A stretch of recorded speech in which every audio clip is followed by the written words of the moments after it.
സാറേ, ബാൽ താക്കറെയുമായി ബന്ധപ്പെട്ട ഒരു വിവാദം ഇപ്പോൾ ഉയർന്നു വരുന്നുണ്ട്. അതായത് ബാൽ താക്കറയുടെ മരണത്തിന് ശേഷം അദ്ദേഹത്തിൻ്റെ വിരലടയാളം ഉദ്ധവ് താക്കറെ ഉപയോഗിച്ചു എന്നാണ്.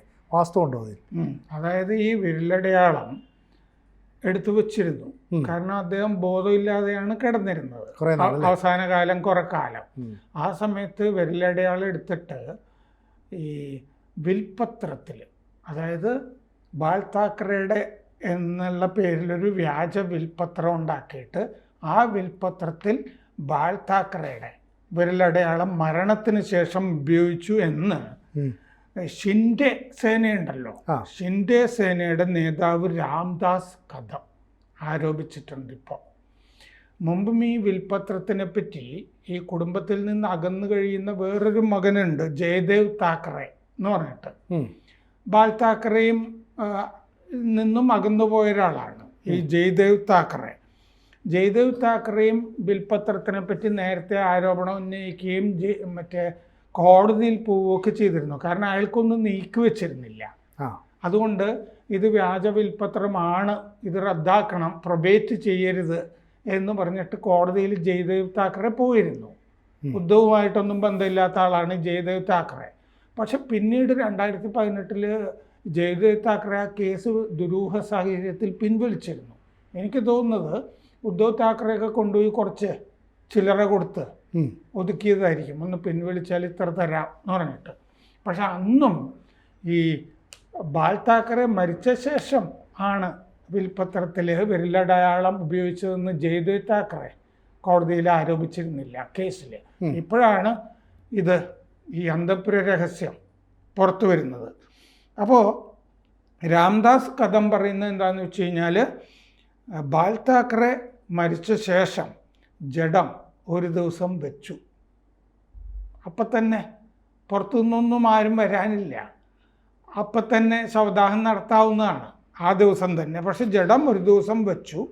അത് വിൽപത്രം ഉണ്ടാക്കിയിട്ട് അതിൽ വിരലടയാളം വെക്കാൻ വേണ്ടിയിട്ടായിരുന്നു എന്നാണ് രാംദാസ് കദം പറയുന്നത്. അപ്പോൾ ജഡത്തിൻ്റെ വിരലടയാളം എടുത്തുപയോഗിച്ചതാണോ എന്ന് പോലും സംശയിക്കത്തക്ക സാഹചര്യമാണ് ഉള്ളത്. അപ്പോൾ ഇത് എവിടെ നിന്ന് രാംദാസ് കദത്തിന് ഈ വിവരം കിട്ടി? അപ്പോൾ രാംദാസ് കദം അതിനുത്തരം പറയുന്നുണ്ട്. ഡോക്ടറാണ് എന്നോട് പറഞ്ഞത്. ഈ കുടുംബത്തിലെ ഡോക്ടറല്ലേ, ഡോക്ടറാണ് പറഞ്ഞത് ഇങ്ങനെ സംഭവിച്ചു എന്നുള്ളത്. ഡോക്ടറോട് ആലോചിച്ചിട്ടുണ്ടാവും മരിച്ച ശേഷം ഇങ്ങനെ ചെയ്യാമോ. അപ്പോൾ ജീവിച്ചിരിക്കുമ്പോൾ ഒരാളുടെ വിരലടയാളം തന്നെയാണോ മരിച്ചു കഴിഞ്ഞാൽ കിട്ടുന്നത്? റിഗർ മോർട്ടിസ് ഒക്കെ ഉണ്ടായ ശേഷം അത് എന്നൊക്കെ ചോദിച്ചിട്ടുണ്ടാവും. അപ്പോൾ ഡോക്ടറാണ് പറഞ്ഞത്. അങ്ങനെയാണെങ്കിൽ ഇതൊക്കെ ഒരു കേസാവുകയാണെങ്കിൽ ഒരു സാക്ഷിയും കൂടി ഡോക്ടറുണ്ടല്ലോ. അതെ. അപ്പോൾ 2012 നവംബർ 17 ബാൽ താക്കറെ മരിച്ചുപോയത്. 86 വയസ്സായിരുന്നു. ഉദ്ധവ് താക്കറെയോട് ഇപ്പോൾ കദം പറഞ്ഞിരിക്കുകയാണ്, ഇങ്ങനെ ഒരു ദുരൂഹ പ്രശ്നമുണ്ട്, ഞാൻ പറയുന്നു നിങ്ങളിങ്ങനെ വിരലടയാളം ഉപയോഗിച്ചു, ബാക്കി കാര്യങ്ങൾ നിങ്ങൾ വിശദീകരിക്കൂ എന്ന് ഉദ്ധവ് താക്കറെയോട് ആവശ്യപ്പെട്ടിട്ടുണ്ട്. അപ്പോൾ ഉദ്ധവ് താക്കറെ ഇപ്പോൾ കുറച്ച് പ്രശ്നത്തിലായി, ഇനി വിശദീകരിക്കണമല്ലോ. വിശദീകരിക്കുക എന്ന് പറഞ്ഞാൽ ഇയാൾ കള്ളം പറയുക എന്നൊക്കെയല്ലേ പറയുള്ളൂ രാഷ്ട്രീയക്കാർ. പക്ഷേ ആ സംശയം നിലനിൽക്കുമല്ലോ.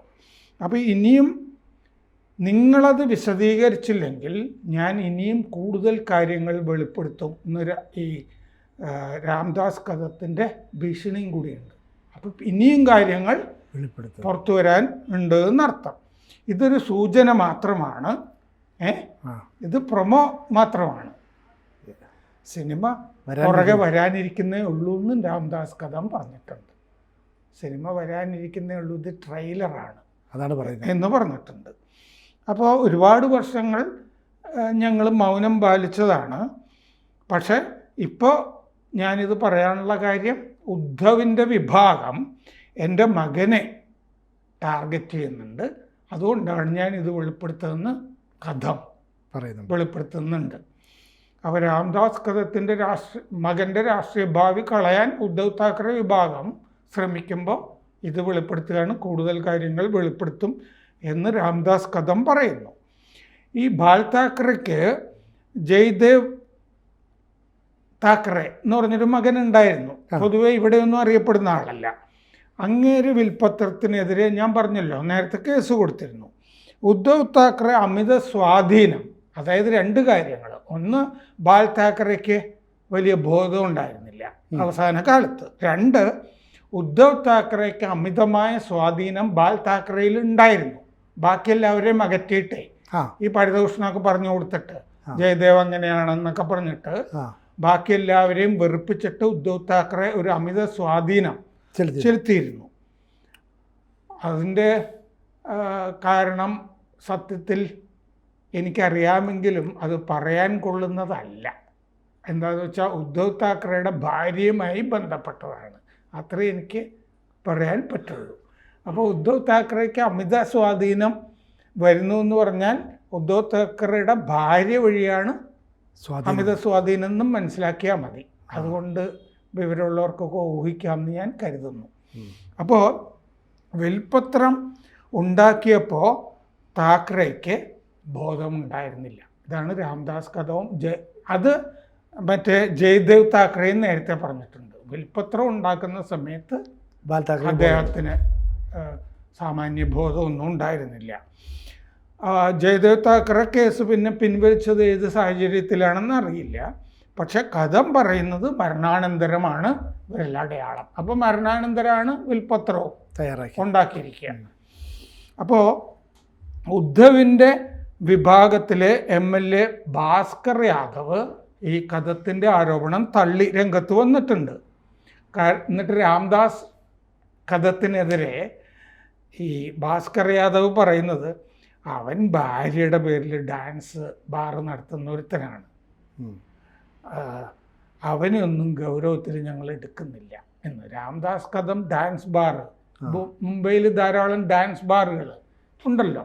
അപ്പോൾ ഡാൻസ് ബാർ നടത്തുന്ന ഒരുത്തനാണ് ഭാര്യയുടെ പേരിൽ, അതുകൊണ്ട് ഞങ്ങൾ അയാൾ ഡാൻസ് ബാർ നടത്തിയാൽ തന്നെ എന്താണ്, അയാളൊരു ബിസിനസ് നടത്തുന്നു.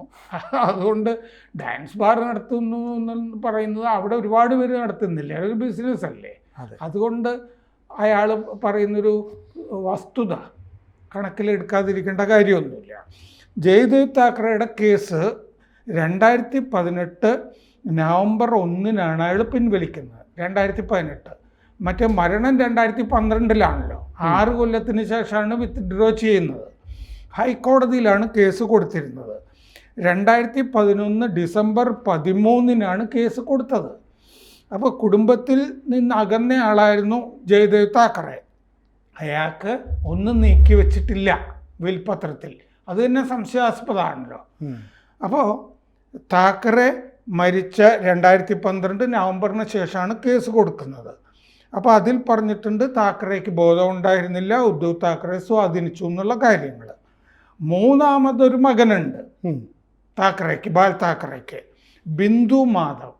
ബിന്ദു മാധവിനും ഒന്നും നീക്കി വെച്ചിട്ടില്ല വിൽപ്പത്രത്തിൽ. എല്ലാം ഉദ്ധവ് താക്കറേക്കും ഉദ്ധവ് താക്കറയുടെ ഭാര്യയ്ക്കും മക്കൾക്കുമാണ്. മറ്റു രണ്ട് മക്കൾക്ക് ഇല്ല. അതിൻ്റെ കാര്യം പറയാം. അപ്പോൾ അന്ന് കേസ് പിൻവലിക്കുമ്പോൾ ജയ്ദേവ് താക്കറെ പിൻവലിക്കാനുള്ള കാരണമൊന്നും പറഞ്ഞിട്ടില്ല, പിന്നീടും വെളിപ്പെടുത്തിയിട്ടില്ല. അപ്പോൾ ജസ്റ്റിസ് ഗൗതം പട്ടേൽ ആണ് ഇയാളുടെ അപേക്ഷ സ്വീകരിച്ച് നവംബർ 26 വിൽപ്പത്രം പ്രൊബേറ്റ് ചെയ്യാനായിട്ട് ഉത്തരവിട്ടത്.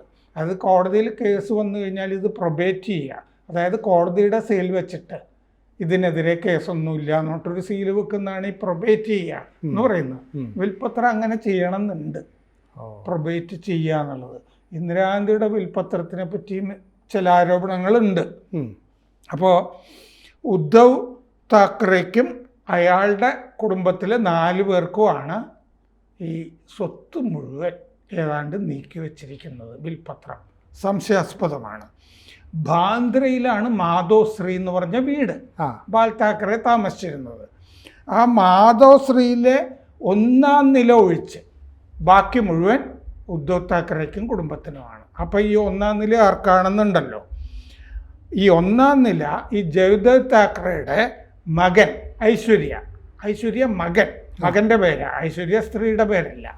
മകൻ ഐശ്വര്യയും പിന്നെ ഈ ജയദേവിൻ്റെ വിവാഹമുക്തയായ ഭാര്യ സ്മിത, ആ സ്മിതയ്ക്കും മകനും എന്ന് പറഞ്ഞാൽ വിവാഹമോചിതയായ ഭാര്യ സ്മിതയും മകനും അവർക്കാണ് 1-ാം നില മാധവശ്രീയുടെ കൊടുത്തിരിക്കുന്നത്.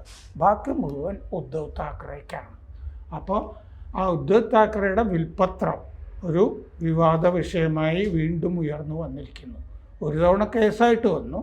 അപ്പോൾ ജയ്ദേവ് താക്കറേക്ക് കൊണ്ടുപോയി ഉദ്ധവ് താക്കറെ കുറേ പൈസ പിടിപ്പിച്ചിട്ട് ആയിരിക്കും.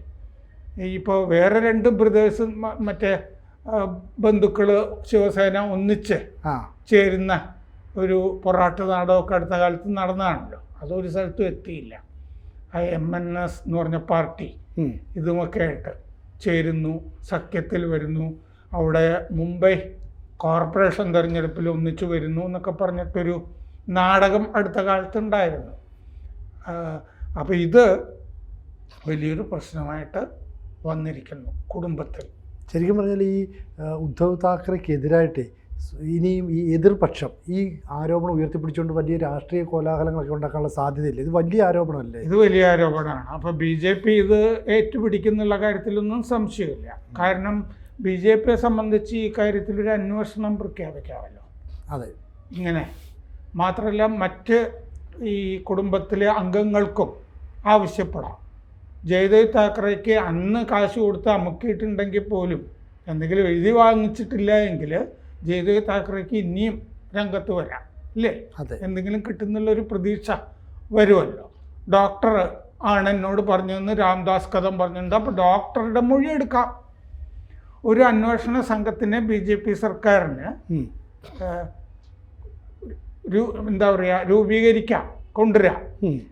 വേണമെങ്കിൽ ഉദ്ധവ് താക്കറയുടെ മുകളിലൊരു ക്ലിപ്പിടാൻ വേണ്ടി ഈ കേസ് ഉപയോഗിക്കാം. അങ്ങനെയും ചെയ്യാം. ഇപ്പോൾ തമിഴ്നാട്ടിൽ വിജയിനെ വേണമെങ്കിൽ ഒന്ന് ക്ലിപ്പിടാം എന്ന് പറഞ്ഞ റിപ്പോർട്ടുകളുണ്ട്. BJPയുടെ സഖ്യത്തിലേക്ക് വിജയെ കൊണ്ടുവരാം. വിജയ് ഇപ്പോൾ പെട്ട് കിടക്കുകയാണ്. അതുകൊണ്ട് എന്ന് പറഞ്ഞാൽ ഈ പെടുമ്പോൾ പലതരത്തിൽ ഇപ്പോൾ ഇവർ ഒരുപാട് CBI കേസൊക്കെ വന്നു കഴിഞ്ഞപ്പോൾ മായാവതി മിണ്ടാതിരിക്കുന്നില്ലേ? ഇപ്പോൾ ഒന്നും മിണ്ടുന്നില്ലല്ലോ. എന്ന് പറഞ്ഞ പോലെ ഇത്തരം സാഹചര്യങ്ങളൊക്കെ രാഷ്ട്രീയമായിട്ടും ഉപയോഗിക്കാൻ കഴിയും. അപ്പോൾ എങ്ങനെയാണിത് വരാൻ പോകുന്നത് എന്നുള്ളത് അന്വേഷണ സംഘം രൂപീകരിക്കുന്നുണ്ടോ, കേസ് CBIക്ക് വിടണമെന്ന് ആരെങ്കിലും ആവശ്യപ്പെടുമോ, അതൊക്കെ ഇനിയുള്ള ദിവസങ്ങളിൽ ഇത് ഇവിടം കൊണ്ട് നിൽക്കില്ല. ബാൽ താക്കറെ എന്ന് പറഞ്ഞാൽ ഒരുപാട് സമ്പത്തും ഒരുപാട് സ്വത്തുവകളൊക്കെ ഉണ്ടാകുന്ന ഒരാളല്ലേ. അപ്പോൾ അത് കൃത്യമായിട്ട് ഉദ്ധവ് താക്കറേക്ക് അറിയാം മറ്റുള്ളവരെ എങ്ങനെ ഹാൻഡിൽ ചെയ്യാന്നുള്ള അമിതാത്മവിശ്വാസം. പക്ഷേ ഇത്ര വീട്ടിൽ നിന്ന് ജയദേവ് താക്കറയെ പുറത്താക്കിയെന്നല്ലോ ആദ്യമേ. അയാൾ വേറൊരു വിവാഹം കഴിച്ച് ഇഷ്ടപ്പെടാത്ത വിവാഹമൊക്കെ കഴിച്ചു പോയോണ്ടാണ്. അപ്പോൾ പുറത്താക്കി കഴിഞ്ഞപ്പോൾ ഈ വീട് എന്ന് പറയുന്നത് മുഴുവൻ ഉദ്ധവ് താക്കറയുടെ ഭാര്യയുടെ സ്വാധീനം ഉണ്ടല്ലോ. അപ്പോൾ വീട് മുഴുവൻ ഉദ്ധവ് താക്കറയുടെ കയ്യിൽ വന്നു. ഈ ബാൽ താക്കറയുടെ കാര്യം പറഞ്ഞത് കൊണ്ട് TJS ജോർജ് വിഖ്യാത പത്രപ്രവർത്തകൻ കഴിഞ്ഞ ദിവസം മരിച്ചല്ലോ. ഈ ബാൽ താക്കറെ TJS ജോർജിൻ്റെ കൂടെ മുംബൈയിലെ ഫ്രീ പ്രസ് ജേണലിൽ ജോലി ചെയ്തിരുന്നു. ഫ്രീ പ്രസ് ജേണലിൽ കാർട്ടൂണിസ്റ്റായിരുന്നു ബാൽ താക്കറെ. അപ്പോൾ നാടോടി കപ്പലിൽ 4 മാസം എന്ന് പറഞ്ഞൊരു പുസ്തകം എഴുതിയിട്ടുണ്ട്. മലയാളത്തിൽ മലയാറ്റൂർ രാമകൃഷ്ണൻ പരിഭാഷ ചെയ്തതാണ് TJS ജോർജിൻ്റെ നാടോടി കപ്പലിൽ 4 മാസം. അതാണ് ഞാൻ ആദ്യം വായിക്കുന്ന പുസ്തകം. അതിൽ ചിത്രം വരച്ചിരിക്കുന്നത് ബാൽ താക്കറെയാണ്. ഈ ഫ്രീ പ്രസ് ജേണലിൽ മലയാറ്റൂർ രാമകൃഷ്ണൻ TJS ജോർജിൻ്റെ കൂടെ ഉണ്ടായിരുന്നു. അതുകൊണ്ടാണ് ഇദ്ദേഹം മലയാറ്റൂർ രാമകൃഷ്ണൻ ഇത് പരിഭാഷ ചെയ്തത്. പ്രീ ഡിഗ്രിക്ക് മലയാറ്റൂർ രാമകൃഷ്ണൻ്റെ കൂടെ സഹപാഠിയുമായിരുന്നു TJS ജോർജ്. അപ്പോൾ ബാൽ താക്കറയുടെ കൂടെയൊക്കെ പ്രവർത്തിച്ചിട്ടുള്ള ആളാണ് TJS ജോർജ്. അങ്ങനെ ബാൽ താക്കറയ്ക്ക് വേണമെങ്കിൽ ഒരു മലയാള ബന്ധം നമുക്ക് അവകാശപ്പെടാവുന്നതാണ്. അപ്പോൾ ഇതെവിടെ എത്തുന്നു നമുക്ക് നോക്കാം. കൂടുതൽ വാർത്തകളും വിശേഷങ്ങളും നിങ്ങളിലേക്ക് എത്താൻ ABC മലയാളം സബ്സ്ക്രൈബ് ചെയ്യുക, ബെൽ ബട്ടണും അമർത്തുക.